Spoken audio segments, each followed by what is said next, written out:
mengalihkan rute. Jadi ada dua alternatif, yaitu rute selatan melalui Sri Lanka, kemudian ada rute melalui Afrika.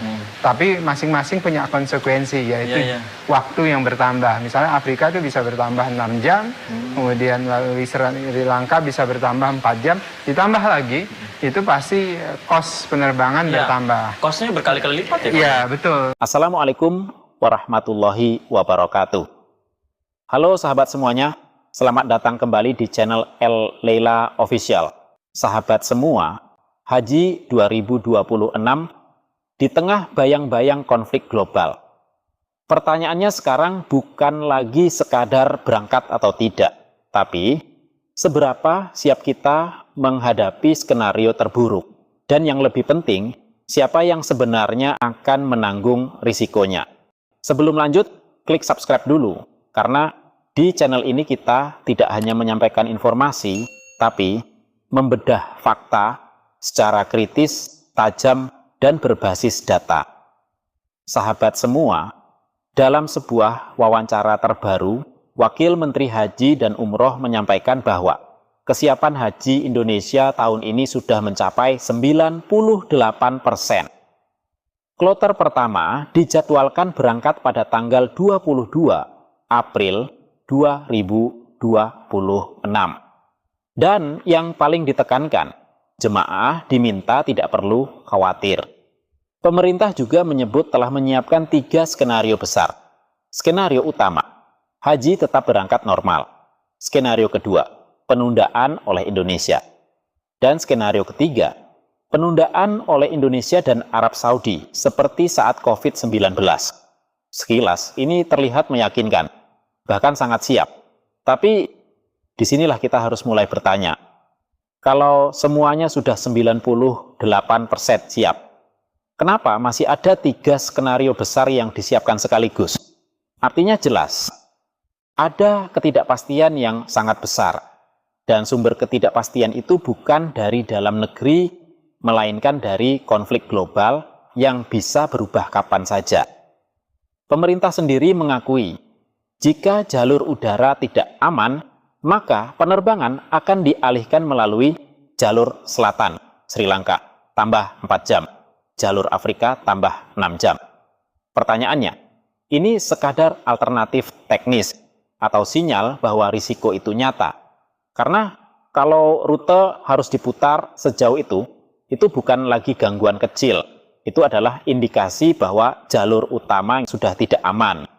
Nah, sahabat semua, sekarang kita masuk ke bagian yang paling krusial dan jarang dibahas secara jujur.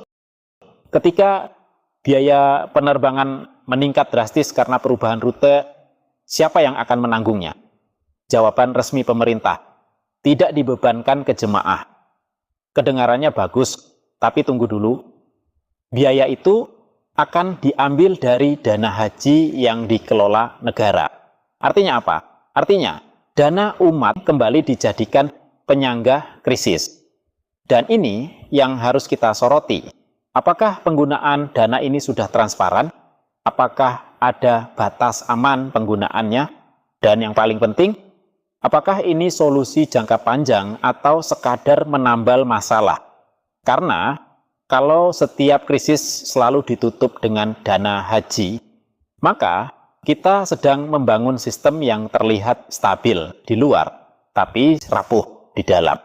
Sahabat semua, sekarang mari kita lihat data yang jarang disorot secara serius.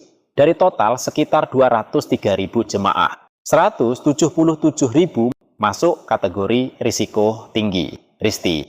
25% adalah lansia. Artinya, hampir seluruh jemaah kita berada dalam kondisi rentan. Sekarang, bayangkan, penerbangan lebih lama, potensi turbulensi rute konflik, kelelahan fisik meningkat. Pertanyaannya sederhana, apakah sistem kita benar-benar siap menghadapi kondisi ekstrim ini? Karena ini bukan soal logistik saja, ini soal nyawa manusia. Pemerintah menyatakan bahwa kondisi di Arab Saudi aman, tidak ada warning keamanan, tidak ada pembahasan penundaan. Tapi apakah itu cukup? Dalam geopolitik, situasi bisa berubah dalam hitungan jam. Hari ini aman, besok belum tentu. Dan disinilah letak masalahnya. Kita terlalu bergantung pada kondisi eksternal yang tidak bisa kita kendalikan. Jadi sekarang kita sampai pada titik paling penting. Mari kita rangkum. Haji 2026 memang disiapkan dengan matang. Tapi risiko global tidak bisa diprediksi. Dana haji digunakan sebagai penyangga biaya. Dan mayoritas jemaah berada dalam kondisi rentan. Pertanyaannya, apakah ini benar-benar kesiapan? Atau sekadar optimisme yang dipaksakan?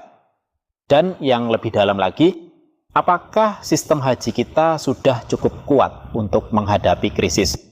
Atau justru baru akan terlihat kelemahannya saat krisis benar-benar terjadi?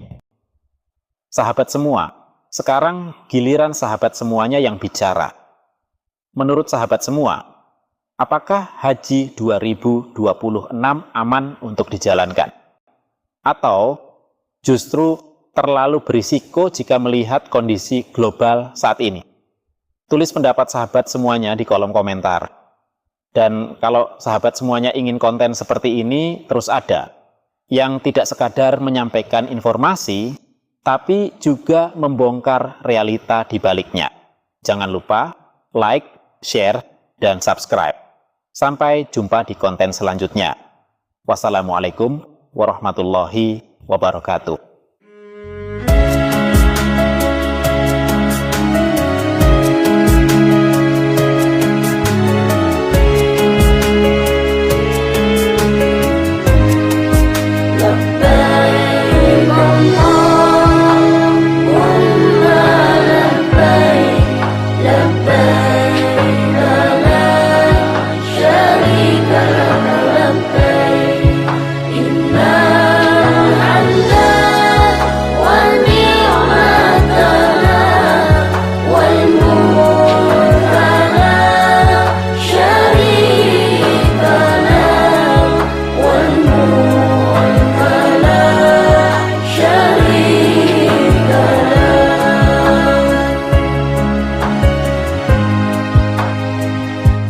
Ya Allah yang Maha Pemurah, beri kami sehat walafiat, rizki berlimpah yang halal barakah, keluarga sakinah, mawaddah warahmah,